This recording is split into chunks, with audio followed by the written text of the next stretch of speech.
I've heard people say that they would go mad without their partner, that their partner keeps them healthy, their partner keeps them mentally stable. And these are all wonderful things if you have a supportive partner, but actually it can be quite detrimental too. Let me explain. It's great if they help us with our health and happiness, but the truth is, that's our responsibility first. It's easy to depend on someone else for our own needs. We don't have to take responsibility.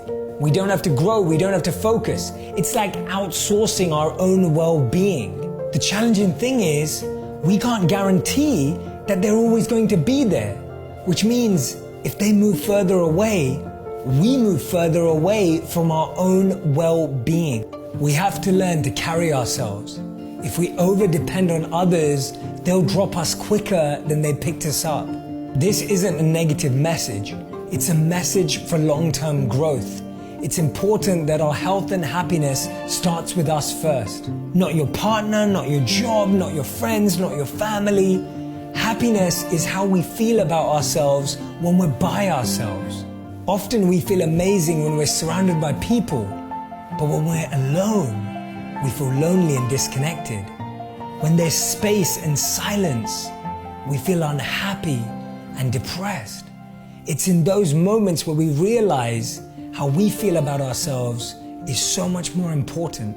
It's been famously said, don't depend on anyone too much in this world, because even your own shadow leaves you in the darkness. There are people that are always there for you in the dark times and the good times. Recognize them, acknowledge them, and express gratitude, but don't depend on them wholeheartedly. And the way to know whether you're over-dependent is when your dependence drains the other person's time and energy. It ends up pushing them away rather than bringing them closer. There are two big mistakes we make. We either go to everyone with each of our problems, or we go to one person with all of our problems. Neither of those works. In the first scenario, we feel overwhelmed by all of the opinions and views on what we should do.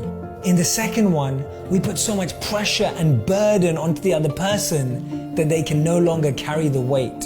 Instead, we have to form a group of people, different experts, different people, different leaders and guides for different areas of our lives.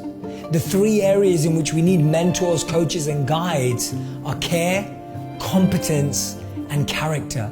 There are some people in our life that will always give us care. Their main focus will always be our mental and physical health. The second type of mentor or coach that we need in our life is competence. Someone who has a skill set in the area that we want to grow in, someone who's living their passion, someone who's actually an expert in an area where we want to develop. And finally, we have those in our life of deep character. People who can guide us in the toughest of times. People who can be honest with us when no one else can. And people who can share their truth with us when we're at our biggest and most challenging moments. But everyone has at least one. And don't forget this, no one is coming to save you. You have to save yourself. No one is coming to change your life. You have to change yourself. Because remember, you have to be your own hero and save your own heart. Because sometimes the people you can't live without can live without you.